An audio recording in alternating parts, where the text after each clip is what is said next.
Ladies and gentlemen, welcome back to New York Comic Con 2015. It is day 3 here, and we've seen some incredible folks here up on the stage, and we've had some interesting discussions about television and movies and comics, and this is kind of a blend of two of those things, comics and television. Actually, returning to our stage is, of course, the creator of this particular show, Outcast, Robert Kirkman. Hello, how are you? Hi. And also joining us, Chris Black, who is the executive producer. How are you doing, Chris? Great.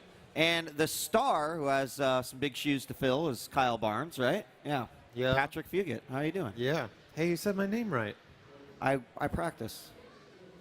I didn't That is actually. professionalism right there. I'm a fan. So the way the research. the way this works too is this is always nice to do an interview because I love everything that Robert does. Outcast was like no exception. And when they first announced this show, for me, you were the thing that was gonna, as a fan, like I was like, man, Kyle Barnes, that's gonna be a tough one. Did you have that feeling going into this? Well, I tell you, it's funny. When I got the script and I read it, Robert's writing of the pilot speaks very plainly to me. I saw a lot of awesome opportunity. Sometimes when you read a role, you see a lot of like obstacles. You're like, how am Sure. I gonna, like what am I going to contribute to this thing? What do I got to bring to make this, my own thing? Or like, how am I going to read the room or whatever? But when you have my favorite kind of writing, which is writing that sort of speaks to you and tells you what you're going to do, and really all you have to do is seize those opportunities and show the people in the room, what you like about the script, what you love about the character. And so it's been, I mean, I don't want to say it's easy, it's hard work, but it's been like a pleasure. It's not Great. It's Sure. definitely not. Sure. And you guys just came off a panel, right? Not too long ago. Yeah. Yep. Yeah. Just did a panel. New trailer was released. Brand new trailer that is online right now, I'm told. So if you aren't at the convention, you didn't, miss that. We did show an exclusive scene that you won't get to watch at home.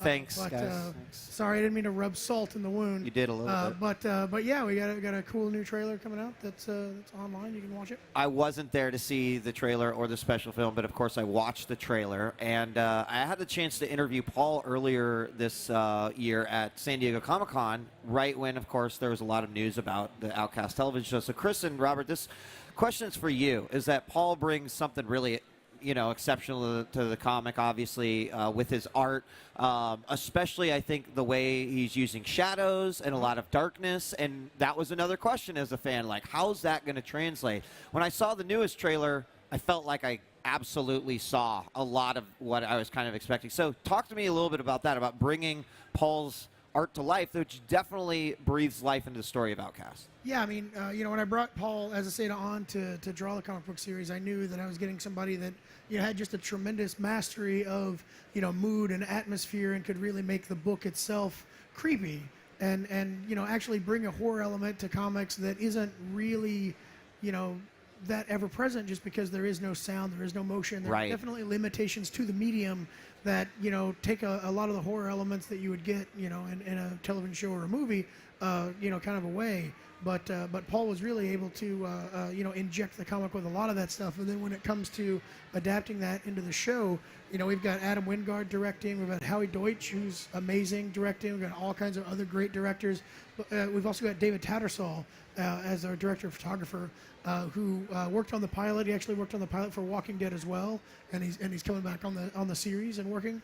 And they've all just kind of worked together to try and bring that mood and bring it to life on the show in some really cool ways. Yeah, and it really is mood. I mean, what Robert's talking about, obviously there are going to be things in the show that are shocking and graphic, because of the nature of the material and what we're allowed to do on Cinemax. But really, the mood that we always try to inject in this is one of just this darkness, this dread, this suspense. And when we were working on the pilot and talking with Adam Wingard and David Tattersall, the cinematographer, about how this should look and the pictures that they needed to paint, it all went back to the comic. It always went back to Paul's images about, and I think you'll see when you do see the pilot, there are some that are,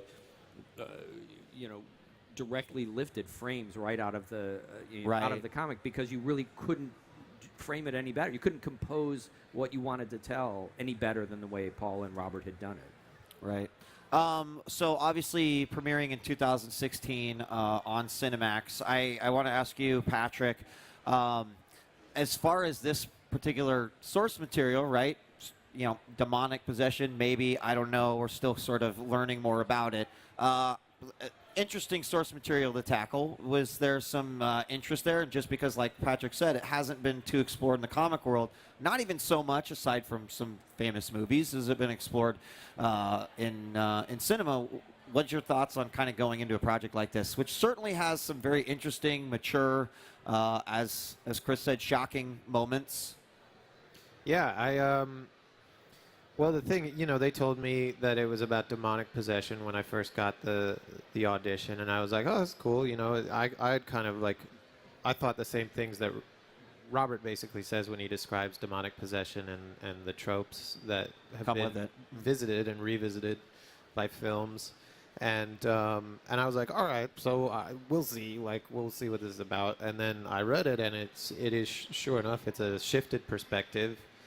Which I've come to learn is Robert's sort of mode of operation is shifting the perspective and making it interesting and having something new to say about the world and a new way of thinking about the world in the context of demonic possession and how it relates to basically everybody in the world around us and that sort of thing. And there's a lot of interesting themes explored because Kyle, as a character, likes to sort of explain everything that's happened to him in his past logically, as mental illness. He categorizes it that way because obviously, stuff has happened to him that was very disturbing and scarring, and I think that's part of his way of sort of denying it until he comes back in and gets involved with all the stuff that he really can't explain.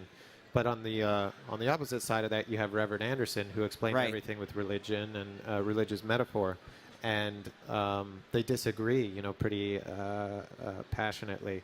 And as they get involved with these demons or these possessions, they're learning that it's really not. They have to stand on a middle ground because it's not what either one of them were thinking. So it's very interesting to see both those character types try to grapple with the world. Well, and they have obviously a very interesting character dynamic. Robert, you penned these characters to a page, based off of what you saw. And I've heard some great things, but I imagine that the chemistry here is quite good. Oh, between actors? Yeah. Yeah, absolutely. I mean, Philip and Patrick really get along, quite well, and this is very much about a team of people that have to work together, and so we need them to have a rapport, and thankfully we definitely have that, and it makes the stories work that much better and makes the episodes that much more compelling. Chris, maybe a final question for you. What is it that really drew you to this project overall? Well, it was the storytelling. I mean, it was, I'm a genre fan. I was told, like Patrick was, this is a story about demonic possession. It's a genre piece. It's a horror piece, which is stuff I love to work in. But it all came down to when they sent me the script and said, read this, what do you think? And I read it, and I was like, how quickly can you get me a meeting? It's like, this is, I want to work on this. And obviously, had never met Robert before, but was a huge fan of his work and was a big fan of The Walking Dead and excited by the opportunity. It was what drew me to it, really in a nutshell, was just what was on the page, and it was all on the page. Awesome. Well, I mean, we're really excited to see this all come to life, premiering in 2016 on Cinemax. Patrick, good luck with. I don't know if you guys are still filming, right? We're in the middle of it. Okay, so you still got a ways to go, but good luck with the rest. Yeah. Robert, thank you again so much for joining us up on the stage. And Chris, it was a pleasure. Ladies and gentlemen, let's give it up for the folks here for Outcast, premiering in 2016 on Cinemax. We've got a ton more coming at you live from New York Comic Con 2015. Don't go away. We will be right back.